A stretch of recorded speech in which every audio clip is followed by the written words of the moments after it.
تو ایسے حال میں نبی مکرم صلی اللہ علیہ وسلم نے جب یہ کہا کہ چندہ جمع کیا جائے اور صدقہ کیا جائے، اللہ کے راستے میں مال دیا جائے، تو منافقین جو مال دینے والے ہیں ان کو طعن و تشنیع کیا کرتے تھے۔ جو صحابہ کرام امیر تھے، زیادہ مال لے کر آ جاتے تو یہ منافق کہتے کہ دیکھو یہ ریاکار ہے،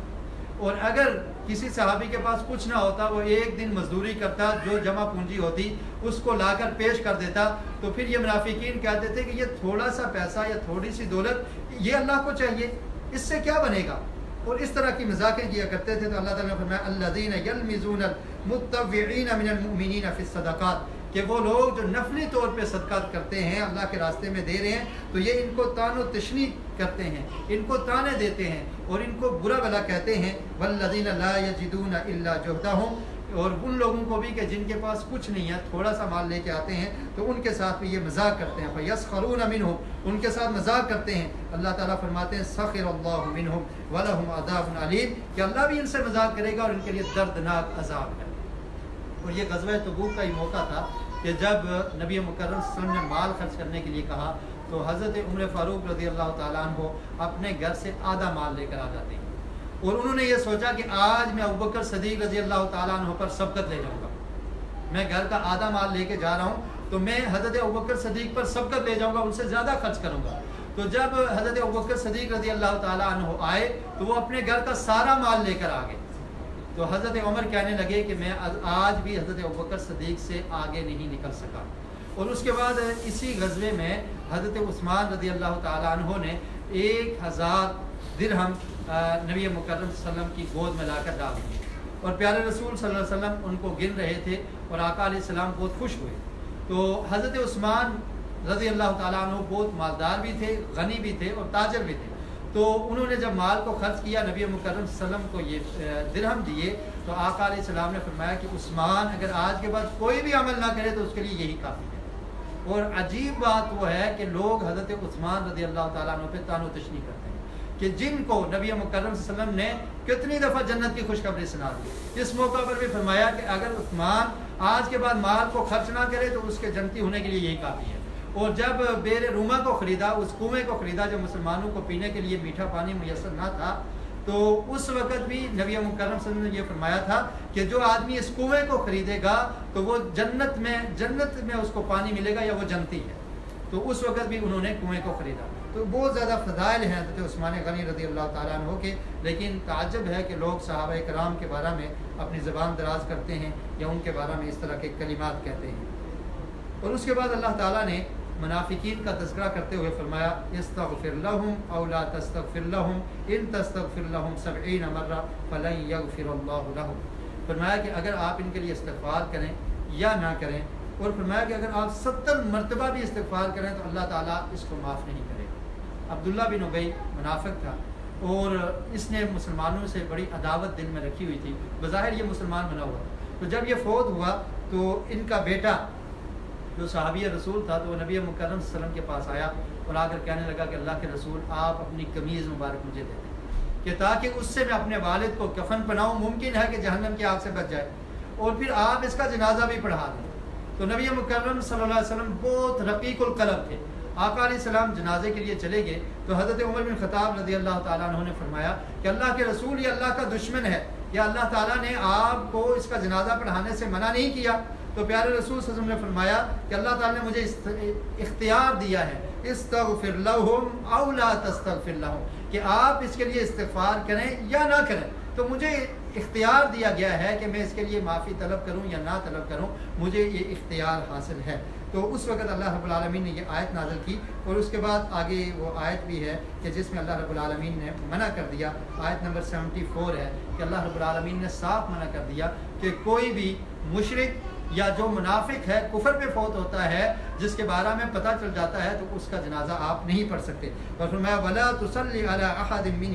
مِّنْهُمْ مَاتَ أَبَدًا وَلَا تَقُمْ عَلَىٰ قَبْرِهِ، کہ اگر کوئی ان میں سے فوت ہو جائے تو آپ اس کی نماز جنازہ بھی نہ ادا کریں اور اس کی قبر پر بھی نہ کھڑے ہوں، کیونکہ آپ کا قبر پر کھڑے ہونا اور دعا کرنا یہ اس کے لیے اعزاز ہوگا۔ تو یہ اللہ کے دشمن ہیں، منافقین ہیں، تو نبی مکرم صلی اللہ علیہ وسلم کو ان سے منع کر دیا گیا۔ اس کے بعد اللہ رب العالمین نے ان لوگوں کا تذکرہ کیا ہے کہ جو غزوہ تبوک میں شرکت نہیں کر سکے اور پیچھے رہ گئے. ان میں تقریباً 3 قسم کے لوگ تھے. بعض لوگ تو وہ تھے کہ جو منافق تھے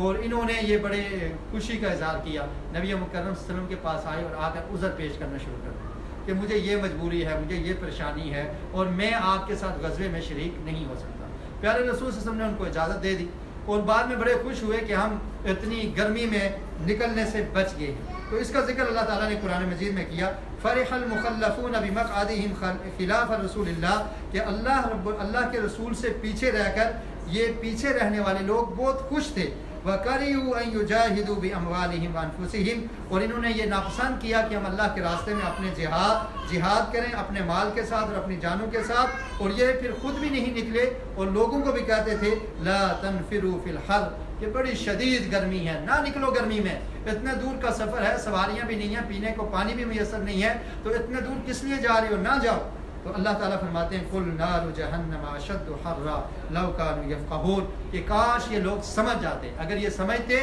تو جہنم کی آگ اس سے کہیں زیادہ شدید گرم ہے. تو یہ دنیا کی عارضی زندگی ہے, اگر تھوڑی سی گرمی ان کے جسم کو مل گئی, تھوڑی سی صعوبت یا مشکل آ گئی, تو یہ مشکل قیامت کے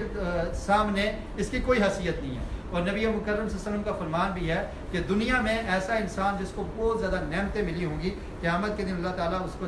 جہنم میں صرف ایک غوطہ لگوائیں گے اور اس کے بعد پوچھیں گے دنیا میں کوئی نعمت ملی ہے, تو وہ انکار کر دے گا, کچھ یاد نہیں ہے, دنیا میں کچھ بھی نہیں ہے. تو یہ تو دنیا کی حیثیت ہے. تو فرمایا کہ جہنم کی آگ اس سے زیادہ گرم ہے, یہ گرمی کچھ بھی نہیں ہے. اور پھر فرمایا فَلْيَضْحَكُوا قَلِيلًا وَلْيَبْكُوا كَثِيرًا, کہ ان کو چاہیے کہ یہ کم ہنسیں اور زیادہ روئیں. یہ کوئی اچھا کام نہیں کیا ان نے پیچھے رہ کر, تو ان کو کم ہنسنا چاہیے اور زیادہ رونا چاہیے. اور اس کے بعد کچھ ایسے لوگوں کا ذکر ہے کہ جو لوگ جن کے پاس حقیقت میں مال و دولت نہ تھا اور وہ جا نہ سکے غزوہ تبوک میں, اور ان کے عذر بھی تھے, ان میں مثلا کوئی نبینا تھا, کوئی ٹانگوں سے لنگڑا تھا یا کچھ مریض تھے, تو ان کو اللہ رب العالمین نے ان کا عذر قبول کیا اور ان کو اجازت دی کہ ٹھیک ہے وہ اگر رہ گئے ہیں تو اللہ تعالیٰ ان کو معاف کرتا ہے. تو اس کا ذکر اللہ تعالیٰ نے کیا کہ لیس علی الضعفاء وعلی المرضى وعلی الذین لا یجدون ما ينفقون حرج, کہ وہ لوگ جو ضعفاء ہیں, کمزور ہیں, جو مریض ہیں اور جن کے پاس مال نہیں تھا, تو وہ اگر غزوے سے یا اس غزوے سے پیچھے رہ گئے تو ان میں ان کا کوئی حرج نہیں ہے. اور اس کے بعد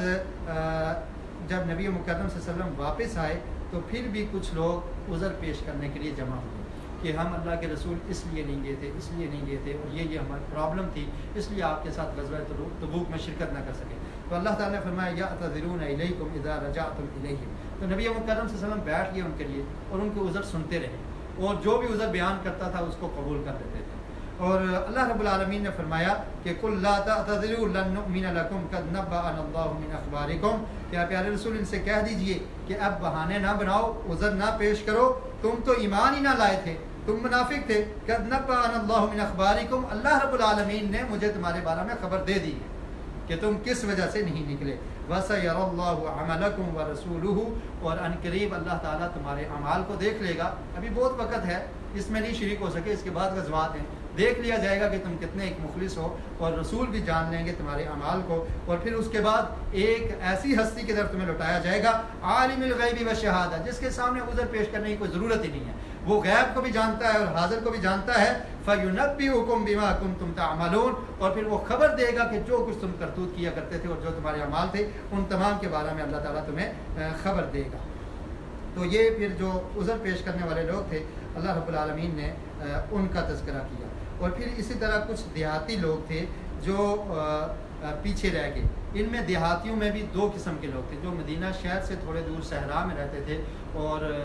سمجھ لیں کہ جہاں پر آبادی کم ہوتی ہے, لوگوں کے ساتھ ان کا میل جول کم تھا, تو جس وجہ سے ان کی طبیعت میں بھی تھوڑی سختی ہوتی تھی, اس لیے ان کو کہا جاتا ہے الاعراب, کہ وہ دیہاتی قسم کے لوگ یا بدو لوگ. تو وہ بھی نبی مکرم صلی اللہ علیہ وسلم کے پاس آئے اور آ کر انہوں نے کہا کہ اللہ کے رسول ہم اس لیے نہیں شرکت کر سکے کہ ہم معذور ہیں, ہماری یہ عذر ہیں. تو اللہ تعالیٰ نے فرمایا الاعراب اشد کفرا و نفاق, یہ بہت زیادہ سخت ہیں کفر میں اور منافقت میں بھی بڑے سخت ہیں. تو یہ بڑے سخت لوگ ہیں, آپ کے سامنے ویسے عذر پیش کر رہے ہیں. تو ان کا اللہ نے تذکرہ کیا اور ان کا بھی پول اللہ رب العالمین نے کھول دیا کہ یہ عذر پیش کر کے ویسے اپنی جان چھڑا رہے ہیں, حقیقت میں یہ مومن ہی نہیں ہے, یہ منافق لوگ ہیں. اور پھر ان لوگوں کا بھی تذکرہ کیا کہ تمام دیہاتی اور بدو برابر نہیں ہے. فرمایا الاعراب من یؤمن باللہ والیوم الآخر ویتخذ ما ینفق قربات عند اللہ، کہ بعض ایسے ہیں کہ جو اللہ پر اور آخرت پر ایمان رکھتے ہیں اور وہ ان کے پاس جو کچھ ہے اس کو اللہ کے راستہ میں خرچ کر کے اللہ کے رسول کی رحمت یعنی آپ سے دعا لینے کے مستحق ہوتے ہیں.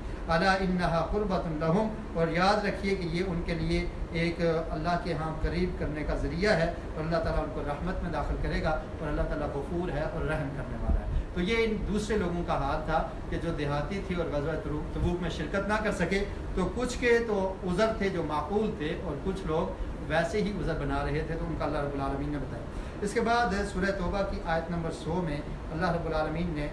مدینہ میں جو لوگ مسلمان تھے ان کا تذکرہ کیا کہ وہ لوگ اور ان کی کیفیت کیا ہے اور کس طرح سے ایمان ان کے دلوں میں گھر کر چکا ہے اور اللہ کے لیے اپنا سب کچھ قربان کرنے کے لیے تیار ہیں. فرمایا والسابقون الاولون من المہاجرین والانصار والذین اتبعوهم باحسان رضی اللہ عنہم ورضوا عنہ وأعد لهم جنات تجری تحتها الانہار خالدین فیہا ابدا ذلک الفوز العظیم. فرمایا کہ وہ سبقت لے جانے والے پہلے، اس سے مراد کیا ہے کہ جو پہلے ہجرت کر کے مدینہ میں آنے والے، انہوں نے مکہ کو چھوڑا، اپنی جائیداد کو چھوڑا، اپنے رشتہ داروں کو چھوڑا، سب کچھ کو چھوڑ کے اسلام کی خاطر ہجرت کر کے مدینہ آگے. فرمایا یہ پہلے ہجرت کرنے والے والانصار، اور انصاریوں میں سے بھی وہ پہلے لوگ. کون سے لوگ؟ جو نبی مکرم صلی اللہ علیہ وسلم سے مکہ میں جا کر ملے تھے اور آپ صلی اللہ علیہ وسلم کی ہجرت سے قبل جا کر ملے اور انہوں نے نبی مکرم صلی اللہ علیہ وسلم کے ہاتھ پر بیعت کی کہ ہم مسلمان ہو چکے ہیں، جسے بیعت عقبہ کہا جاتا ہے اور بیعت عقبہ ثانیہ کہا جاتا ہے. تو ایک دفعہ تقریباً 12 لوگ تھے اور دوسری دفعہ 70 لوگ تھے جن میں 2 خواتین بھی تھیں. تو ان کا اللہ تعالیٰ نے فرمایا کہ یہ پہلے ہجرت کرنے والے اور پہلے انصاری صحابی والذین اتبعوہم باحسان، اور جنہوں نے بھی ان کی پیروی کی ہے اچھائی کے ساتھ. اور اس سابقون اور اولون سے مراد یہ بھی ہے کہ فتح مکہ سے پہلے جن لوگوں نے اسلام کو قبول کیا، صلح حدیبیہ سے پہلے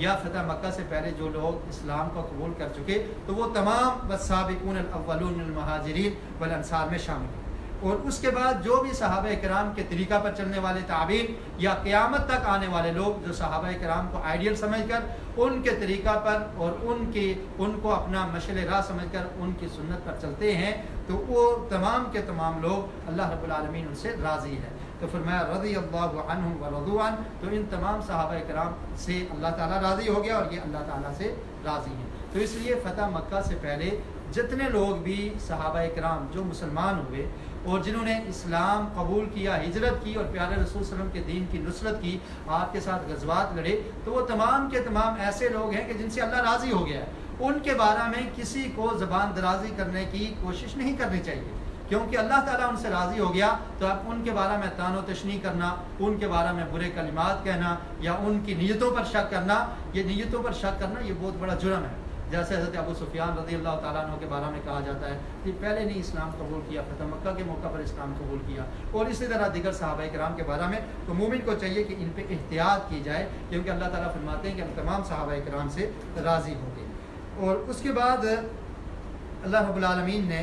کچھ ایسے لوگوں کا تذکرہ کیا. ایک صحابی ہیں جن کا نام ہے ابو لبابہ. آیت نمبر 102 میں ان کا تذکرہ ہے وآخرون اعترفوا بذنوبہم خلطوا عملا صالحا وآخر سیئا، کہ بعض ایسے صحابہ کرام ہیں کہ جنہوں نے اپنی غلطی کا اعتراف کر لیا، سستی کی وجہ سے غزوہ تبوک میں شرکت نہ کر سکے. تو پیارے رسول صلی اللہ علیہ وسلم کے پاس جب منافقین آ کر عذر پیش کرنے لگے تو ان نے صاف الفاظ میں اعتراف کر لیا کہ اللہ کے رسول ہم سے سستی ہوگی، غلطی ہوگی، ہم نہیں جا سکے. تو ابو لبابہ رضی اللہ تعالیٰ عنہ جو تھے اور ان کے ساتھی، انہوں نے اپنے آپ کو مسجد کے ستون کے ساتھ باندھ دیا کہ ہم اس وقت تک اپنے آپ کو نہیں کھولیں گے، بلکہ ہم نہیں، رسول مکرم صلی اللہ علیہ وسلم جب تک آ کر ہمیں کھول نہیں دیتے ہم بندے رہیں گے اور ہمیں یہ یقین ہو جائے گا کہ اللہ تعالیٰ ہماری توبہ قبول کر لے گا. تو ان کے بارے میں اللہ تعالیٰ نے فرمایا کہ کچھ ایسے لوگ ہیں جنہوں نے اپنے گناہوں کا اعتراف کیا ہے. خلطوا عملا صالحا وآخر سیئا، کہ ان کے نیک اعمال بھی ہیں اور ان کی خطائیں بھی ہیں. عسى اللہ ان یتوب علیہم، اللہ تعالیٰ ان کی توبہ کو قبول کرے گا.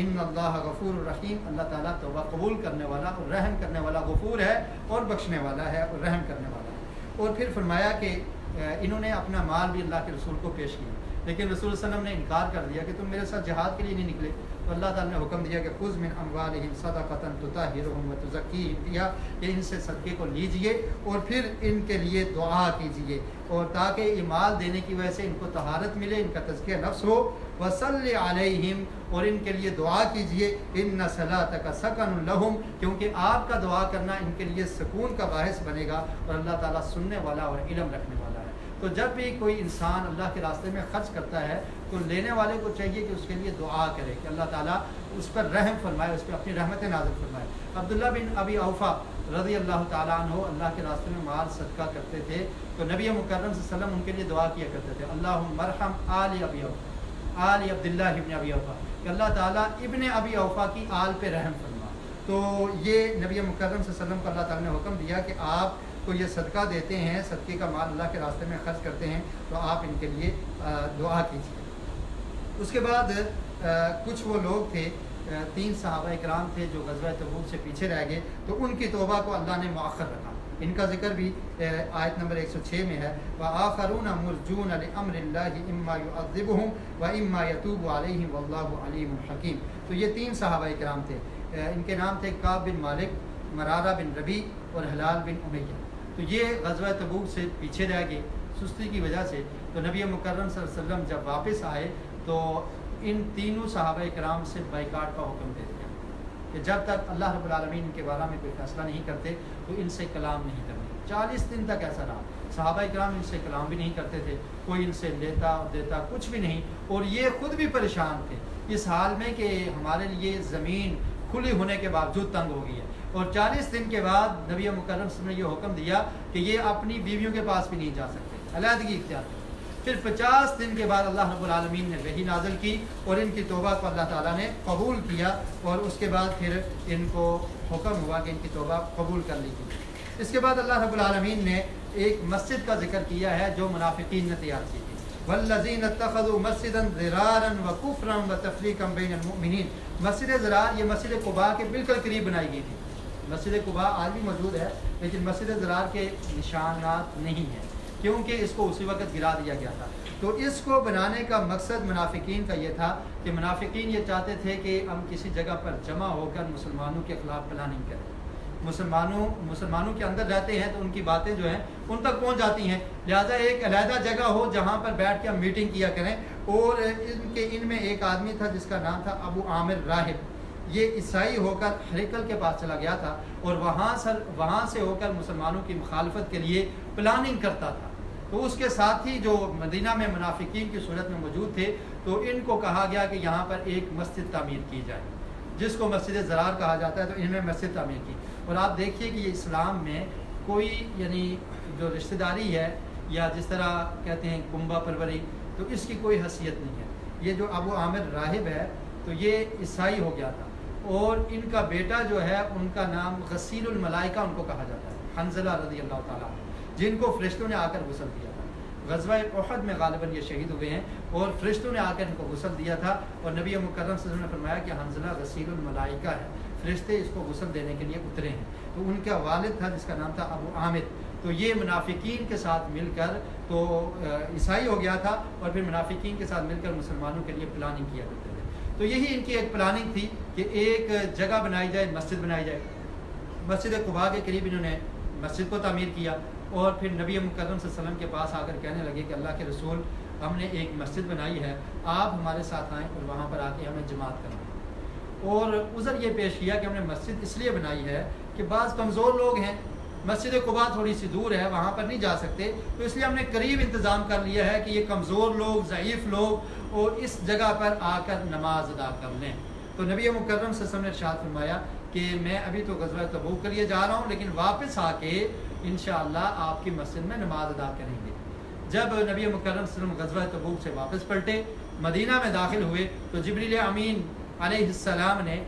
آقا علیہ السلام پر وحی نازل کر دی اور آپ کو ان کی پلاننگ کے بارے میں بتا دیا، اور پھر اللہ رب العالمین نے آپ کو روک دیا کہ آپ اس مسجد میں جا کر آپ نے نماز نہیں پڑھنی اور وہاں پر جانا ہی نہیں۔ اور فرمایا کہ والذین اتخذوا مسجدا ضرارا وکفرا، کہ انہوں نے نقصان پہنچانے کے لیے مسجد بنائی ہے اور کفر کرتے ہوئے مسجد بنائی ہے، وتفریقا بین المؤمنین، اور مومنین کے درمیان تفرقہ ڈالنے کے لیے، جدائی ڈالنے کے لیے، فرقہ اور ٹولی بنانے کے لیے انہوں نے ایک مسجد بنانے کی کوشش کی ہے۔ وَإِرْصَادًا لِمَا حَارَبَ اللَّهَ وَرَسُولَهُ، اور جو لوگ اللہ اور اللہ کے رسول سے جنگ کرتے ہیں ان کو پناہ دینے کے لیے، ان کی میٹنگ کے لیے جگہ ان نے بنائی ہے، اور اس نام پر ان نے مسجد کو بنایا ہے۔ اور پھر یہ قسمیں کھانے لگے، یعنی کہ ہمارا یہ ارادہ نہیں تھا۔ وَلَا يَحْلِفُنَّ إِنْ أَرَدْنَا إِلَّا الْحُسْنَى، اللہ نے فرمایا کہ یہ قسمیں کھا کر کہیں گے کہ ہم تو نیکی کا ارادہ رکھتے تھے، ہم نے تو اللہ کی رضا کے لیے مسجد بنائی ہے، لیکن اللہ نے فرمایا کہ یہ 4 بڑے اہم مقصد تھے ان کے: مسلمانوں میں جدائی ڈالنا، کفر کرنا، اور پھر اللہ اور اللہ کے رسول سے جو لوگ جنگ کرنے والے ہیں ان کو پناہ دینے کے لیے نے یہ مسجد بنائی ہے۔ واللہ یشہد انہم لکاذبون، اللہ تعالیٰ اس بات کی گواہی دیتا ہے کہ یہ جھوٹے ہیں اور ان نے اس بنیاد پر اس مسجد کو تعمیر کیا۔ تو اللہ کے رسول کو روک دیا گیا اور پھر فرمایا ولا تقم فیہ ابدا، آپ کبھی بھی وہاں پر جا کر نہ کھڑے ہو۔ اس کے 2 معنی کیے ہیں کہ قیام کو بھی چونکہ نماز کہا جاتا ہے تو مطلب یہ ہے کہ آپ وہاں پر جا کر نماز نہ ادا کریں، یا دوسرا مطلب یہ ہے کہ آپ نے وہاں پر جانا ہی نہیں ہے، وہاں پر جا کے کھڑا بھی نہیں ہونا،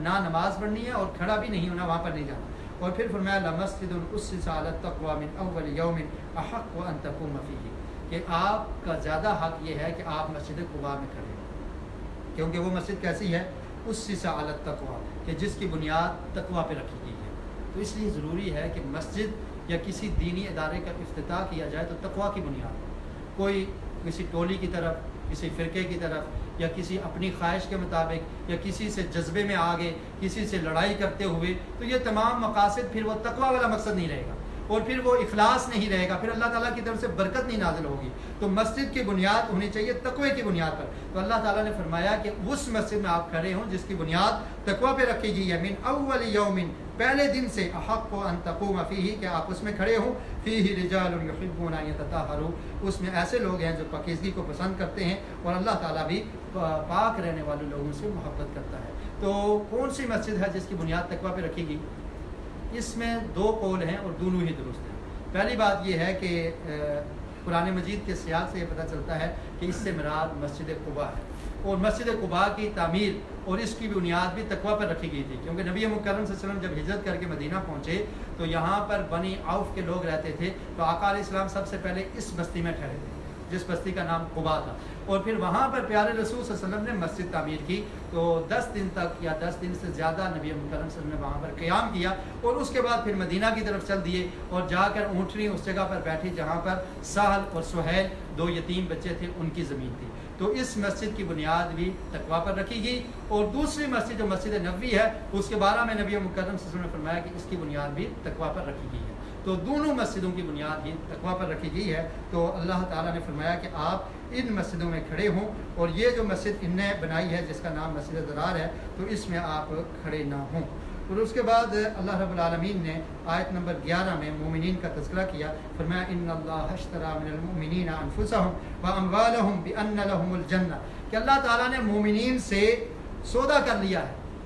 اور ان کی جانوں کو اور ان کے مالوں کو خرید لیا ہے۔ اشتری من المؤمنین، مومنین سے ان کی جانوں کو بھی خرید لیا ہے اور ان کے مالوں کو بھی خرید لیا ہے۔ کس کے بدلے میں؟ بان لهم الجنہ، کیونکہ ان کے لیے جنت ہے، کہ تم مال اللہ کے راستے میں خرچ کرو، اپنی جان کی قربانی پیش کرو، تمہیں اللہ رب العالمین جنت میں باغات اور نعمتیں عطا کرے گا۔ یقاتلون فی سبیل اللہ، ان کے اوصاف کیا ہیں؟ اللہ کے راستے میں قتال کرتے ہیں، فیقتلون ویقتلون، قتل کرتے ہیں یا قتل ہو جاتے ہیں، وعدن علیہ حقا فی التوراۃ والانجیل والقرآن، اور یہ سچا وعدہ ہے جس کا ذکر اللہ تعالیٰ نے تورات میں بھی کیا، انجیل میں بھی کیا اور قرآن مجید میں بھی کیا۔ اور پھر فرمایا کہ جو اس وعدے کو پورا کرتا ہے تو اس کو خوشخبری سنا دو، فاستبشروا ببیعکم الذی بایعتم بہ، کہ جو تم نے خرید و فروخت اللہ رب العالمین سے کی ہے، جو اللہ تعالیٰ سے سودا کیا ہے، جو تجارت کی ہے، اس کی خوشخبری ہو تمہارے لیے، وذالک هو الفوز العظیم، اور یہ بہت بڑی کامیابی ہے۔ اور اس کے بعد فرمایا کہ ان لوگوں کی صفات کیسی ہوں گی؟ ایک صفت تو یہ ہے کہ اللہ کے لیے اپنے جان اور مال کو قربان کر دیں گے، اللہ کے راستے میں قتال کریں گے اسلام کے غلبے کے لیے۔ اور دوسری صفات کیا ہیں؟ التائبون، توبہ کرنے والے ہیں، العابدون، عبادت کرنے والے ہیں، الحامدون، اللہ کی حمد و ثنا بیان کرنے والے ہیں، السائحون، صبر کرنے والے ہیں، الراکعون، رکوع کرنے والے ہیں، الساجدون، سجدے کرنے والے ہیں، الآمرون بالمعروف والناہون عن المنکر، اور ایک دوسرے کو نیکی کا حکم دینے والے اور برائی سے روکنے والے ہیں، والحافظون لحدود اللہ، اور اللہ تعالیٰ کی جو حدیں ہیں ان کی حفاظت کرنے والے ہیں۔ وہ حدیں اللہ کی ہوں یا ایک دوسرے انسان کی ہوں جو اللہ نے مقرر کر رکھی ہیں، ان کی حفاظت کرنے والے ہیں۔ فرمایا وبشر المؤمنین، ایسے مومنین کو آپ خوشخبری سنا دیجئے کہ اللہ تعالیٰ نے ان کے لیے جنت تیار کر رکھی ہے۔ اور پھر اللہ تعالیٰ نے پیارے رسول صلی اللہ علیہ وسلم کو یہ حکم دیا کہ وہ لوگ جو مشرک ہیں آپ ان کے لیے استغفار نہیں کر سکتے، کیونکہ اس صورت میں مشرکین سے برات اور پھر منافقین کی صورتحال کو بیان کیا گیا، اور منافق کے جنازہ پڑھنے سے بھی نبی مکرم صلی اللہ علیہ وسلم کو روک دیا گیا۔ اور اب آیت نمبر 113 میں اللہ تعالیٰ نے فرمایا ما کان للنبی والذین آمنوا معه ان یستغفروا للمشرکین ولو کانوا اولی قربى من بعد ما تبین لهم انهم اصحاب الجحیم، کہ نبی صلی اللہ علیہ وسلم کے لائق نہیں ہے اور ان مومنین کے یہ لائق نہیں ہے کہ وہ استغفار کریں مشرکین کے لیے، کہ جو شرک کی حالت میں فوت ہوئے ہیں ان کے لیے دعا کریں، اگرچہ وہ ان کے قریبی رشتہ دار ہی کیوں نہ ہوں۔ اس وضاحت کے بعد کہ وہ جہنم والے ہیں، جب اللہ نے واضح کر دیا کہ مشرک جہنم میں جائے گا، تو اس کے لیے نہ مومن استغفار کر سکتے ہیں اور نہ نبی ہی استغفار کر سکتے ہیں۔ دنیا میں جو آدمی مشرک ہے اس کو دعوت دی جا سکتی ہے، کافر ہے تو اس کو بھی دعوت دینی چاہیے کہ وہ دائرہ اسلام میں داخل ہو جائے، قریبی رشتہ دار ہے تب بھی اس کو دعوت دیں، پوری کی پوری کوشش کرنی چاہیے۔ آپ دیکھیں نبی مکرم صلی اللہ علیہ وسلم کتنے حریص تھے کہ لوگ اسلام میں داخل ہو جائیں۔ آپ کے قریبی رشتہ دار چچا آپ کا ابو طالب جب دنیا سے رخصت ہونے لگا، فوت ہونے لگا، تو نبی مکرم صلی اللہ علیہ وسلم اس کے پاس گئے اور جا کر کہا کہ چچا کلمہ پڑھ لے قیامت کے دن تاکہ میں تیری سفارش کر سکوں۔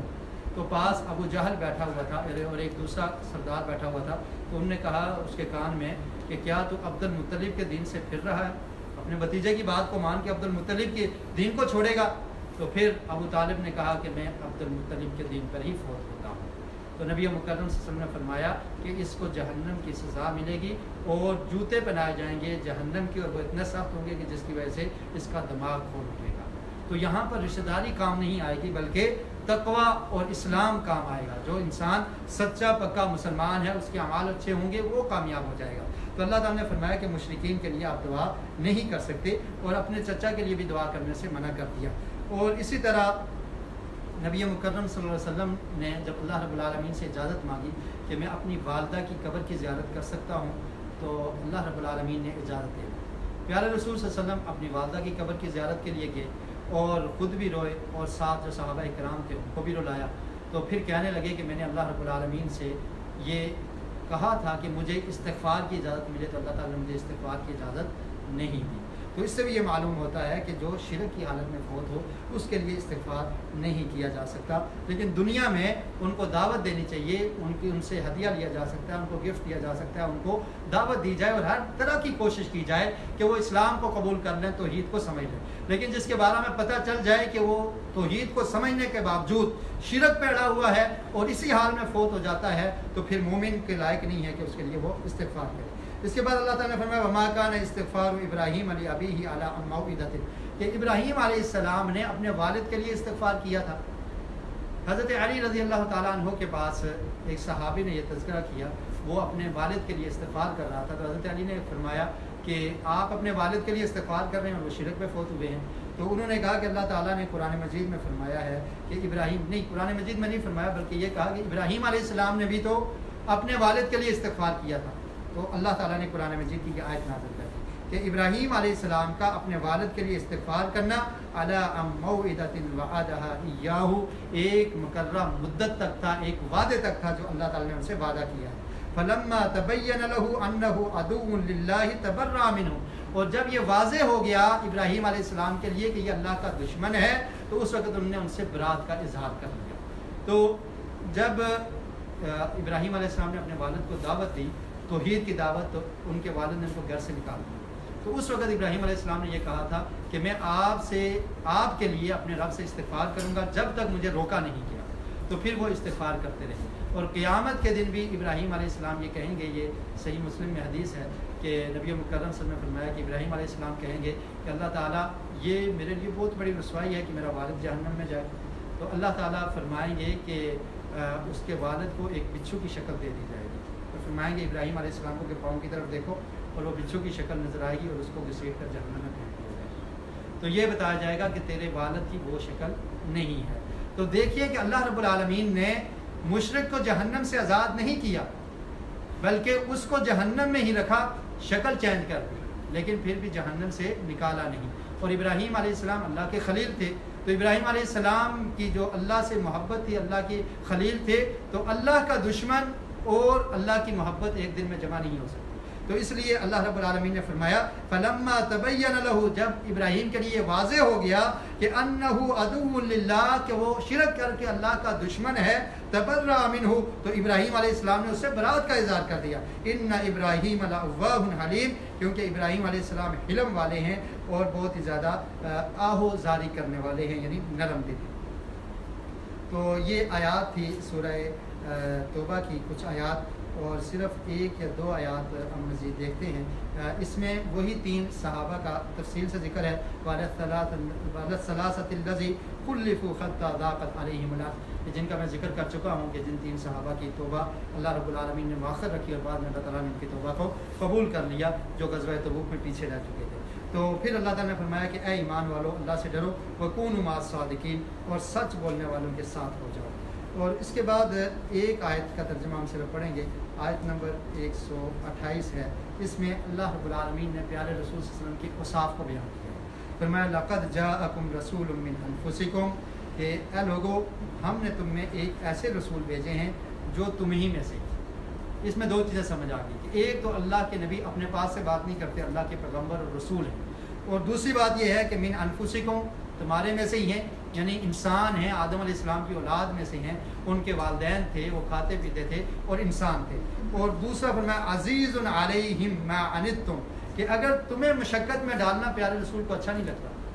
وہ اس چیز کو برداشت ہی نہیں کرتے کہ تم پر کوئی مشقت آئے. حریص علیکم, بڑے حریص ہیں اور بڑے نرم دل ہیں تمہارے لیے. بالمؤمنین رؤوف الرحیم, اور مومنوں کے لیے وہ بہت ہی زیادہ نرمی کرنے والے اور رحم کرنے والے ہیں. اور پھر فرمایا کہ اگر اتنے عظیم رسول کی بات کو تم ٹھکرا دو تو بڑے تعجب کی بات ہے کہ اتنے عظیم رسول اور اتنے نرم دل اور تمہیں مشقت میں بھی نہ ڈالنے والے, بلکہ تمہارے لیے دعائیں کرنے والے اور تمہارے لیے رونے والے ان رسول کی تم پیروی نہ کرو. فَإِن تَوَلَّوْا, اگر پھر اس کو بھی چھوڑ دو, فَقُلْ, تو پھر پیارے رسول آپ کہہ دیجئے حسبی اللہ لا الہ الا هو علیہ توکلت وہو رب العرش العظیم, کہ میں نے اسی رب پر بھروسہ کیا ہے جس کے علاوہ کوئی الہ معبود نہیں, اور میں اس پہ توکل کرتا ہوں, اور وہ عرش عظیم کا مالک ہے. دوسری صورت ہم نے سورہ یونس کی بھی تلاوت کی ہے, لیکن اس کا تذکرہ ہم نہیں کریں گے انشاءاللہ, پھر کبھی جب موقع ملا. اللہ رب العالمین سے دعا ہے کہ اللہ تعالیٰ ہمیں قرآن مجید کو سمجھنے کی اور اس پر عمل کرنے کی توفیق نصیب فرمائے.